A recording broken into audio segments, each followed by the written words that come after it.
Hello everyone and welcome to my channel. और इस video में हम क्लास 9th के chapter Nazism and the rise of Hitler के कुछ एमसीक्यूज़ को और कुछ फिलिप्स को डिस्कस करेंगे। सो नाज़िज़्म चैप्टर जो है ये आपके एग्ज़ाम्स के लिए बहुत ज़्यादा इंपॉर्टेंट चैप्टर है। It is a very very crucial and important chapter for exams. तो इसलिए हम आज इसके रिविजन जो है उसको स्टार्ट करने वाली हैं। So let's get start. सबसे पहले हम एमसीक्यू से स्टार्ट करने वाले हैं। सो फर्स्ट क्वेश्चन एमसीक्यूज़ का देख लेते हैं।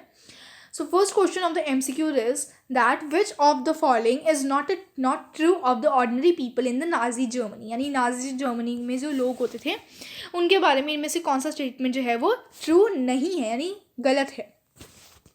सो majority of the Germans were passive on lookers. ज़्यादातर जो जर्मन्स थे वो पैसिव ऑन लुकर्स यानी मतलब अपने हक की डिमांड करते थे। They were scared of to act to different to protect. मतलब उन्हें डर था प्रोटेस्ट करने के लिए। हाँ, क्योंकि जो हिटलर है इन्होंने सबको डरा के रखा था, इसीलिए कोई भी प्रोटेस्ट नहीं कर सकता था, इसीलिए वो स्केयर थे बहुत ज़्यादा। तो ये तो स्टेटमेंट ठीक है। Next is majority genuinely believe Nazism would bring prosperity. लोग सोचते थे ज़्यादातर कि जो नाज़िज़्म है ये हमारी कंट्री के अंदर प्रॉस्पेरिटी लाएगा, लेकिन नाज़िज़्म तो उल्टा करता था, है ना। तो इसीलिए ये स्टेटमेंट भी ठीक है। Every German was a Nazi. क्या सारे जर्मन नाजी थे? नो, हर जर्मन नाजी नहीं था। कुछ इनमें से कुछ थे आर्यंस और कुछ थे ज्यूज। तो ज्यूज के साथ तो बहुत अच्छे गंदा व्यवहार किया जाता था, तो इसीलिए ये स्टेटमेंट है हमारा गलत। तो आंसर क्या हो जाएगा? आंसर हो जाएगा option D. The next is which of the following was not true of the Nazi state and women। मतलब कौन सा सही नहीं है नाजी स्टेट के लिए या वुमेन की जो कंडीशन थी नाज़िज़्म के दौरान। Equal rights for main and women, यही है सबसे गलत, मतलब यही है आंसर इसका। क्योंकि जो वुमेन है इनको नाज़िज़्म में बिल्कुल भी हक नहीं मिलता था। लोग मतलब जो हिटलर है इसने जो वुमेन है इनके खिलाफ लॉज बना रखे थे, इनके बिल्कुल भी हक, इनको कोई भी राइट्स नहीं मिलते थे। तो इसीलिए the answer will be option A, क्योंकि वुमेन और मेन दोनों को इक्वल राइट्स नहीं दिए जाते थे। मेन को ज़्यादा राइट्स दिए जाते थे then women. The next is Hitler's world view was based on the concept of. Hitler का जो वर्ल्ड व्यू है ये किस चीज़ के कॉन्सेप्ट के ऊपर बेस्ड था?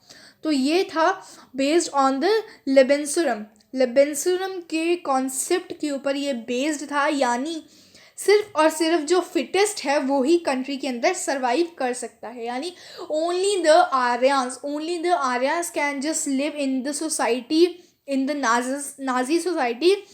बाकी कोई भी नहीं रह सकता, बाकी ज्यूज तो बिल्कुल भी नहीं रह सकते। तो इसलिए इसका आंसर जो हो जाएगा लेबेनसुरम।